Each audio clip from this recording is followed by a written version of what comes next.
Como eu faço para ver o story que eu publiquei? Aí você vai nas bolinhas lá de cima. Nessas bolinhas aqui de cima é onde você consegue ver os stories das outras pessoas. E também você consegue ver o seu story. E olha só, aqui em cima. Tá vendo? Tá escrito. A primeira bolinha é você. Tá escrito aqui, ó. Seu story. Tá vendo? Ó? Seu story. E se você apertar nessa bolinha aqui de cima, se você já postou algum story hoje, né? Nas últimas 24 horas, você vai reparar que existe um círculo aqui, ó, colorido, né? Ó, tá vendo? Existe um círculo colorido, né? Se você der um toque aqui em cima... Ah, e se você chegou agora ou ainda não me conhece, eu sou o Bruno e ensino toda semana pessoas 50 mais a mexer no celular sozinhas, sem medo e sem depender de ninguém. Agora, voltando para o conteúdo, você consegue ver o story que você publicou aqui, ó. Foi esse aqui. Olha só. Se eu quiser aumentar o volume... Tá vendo? 25. Enquanto eu estava fazendo o vídeo, eu fui falando. Então, o story pegou. Aqui, ó. Se eu quiser voltar, eu puxo o meu dedo para baixo.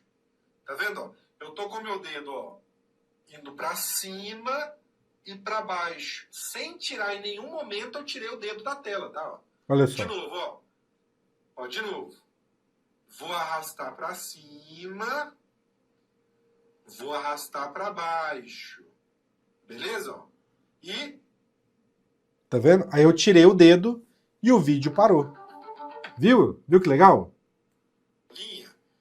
Você vai arrastar o seu... Tá vendo? Bruno, como eu vejo as pessoas que assistiram meu story, que viram meu story? Pra cima. Você vai apertar aqui embaixo. Dedo pra cima. Aí eu tô dando o zoom.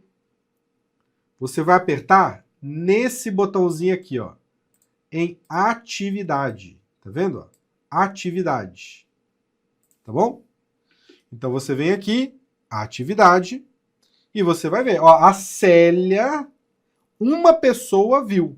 Ó, uma pessoa viu o meu story. Que foi a Célia.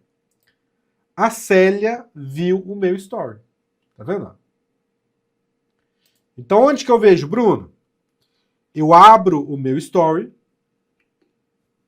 Eu abro o meu story e aperto aqui embaixo em atividade. Aí eu vejo quem viu, tá? Se eu quiser voltar para o story, eu aperto em cima dele, aqui em cima. Aí eu volto para ele, tá bom? Bruno, eu quero cancelar. Eu quero apagar esse story. Não gostei. Não gostei. Apareceu ali, ó, tava filmando, sem querer apareceu roupa no varal, apareceu ali minha calcinha. Quero cancelar, quero apagar, fiquei com vergonha. Ou se não eu falei errado, apareceu alguma coisa que não podia, quero cancelar. Como que eu faço? Aí no seu story, você aperta nesse botãozinho aqui de mais e depois aperta em excluir. Tá vendo? Vai ter um botãozinho aqui, ó, excluir. Dá um toque em excluir, e aí ele vai aparecer aqui, ó, excluir. Beleza, ó. Apertou para excluir, e ele vai ser apagado. Pronto. Tá bom? Pronto. Aí ele até apareceu um aviso aqui, ó, alterações na exclusão de fotos. Você tem 30 dias ou 24 horas no caso Stories para restaurar o conteúdo excluído. Depois desse período, a remoção será permanente. Ah, agora existe como se fosse uma lixeira aqui nos Stories, né? Vou apertar aqui em fechar. Então pronto. Agora o que vai ter nos meus stories? Você aperta aqui em cima para ver. O vídeo foi apagado. Agora só tem a minha foto. Tá vendo? Beleza? Curte esse vídeo, manda para alguém que precisa e se inscreva no nosso canal para não perder os próximos conteúdos.